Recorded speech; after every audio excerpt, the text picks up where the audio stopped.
এই তো সামনের দিক যাইতেছি একটু ঘুরতে ঘুরতে। আজকে আমরা অনেকদিন পর মাটির কাপে চা খাইতে যাব।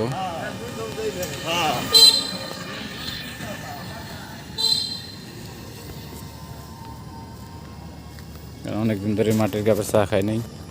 আজকে আমরা মাটির কাপে চা খাইতে যাইতেছি সামনের দিক। দেখি এখানে মাটির কাপে চা পাওয়া যায়।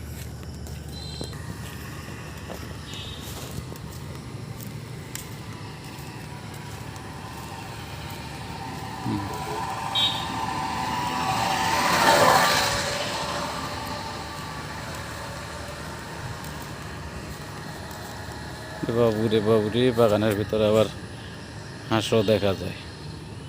দেখছি নিখার ব্যাপারটা, হাঁসও রয়েছে আবার। তো যাক, হাঁসে খুব আরাম করতেছে, আর আরামে আমরা ডিস্টার্ব না করি।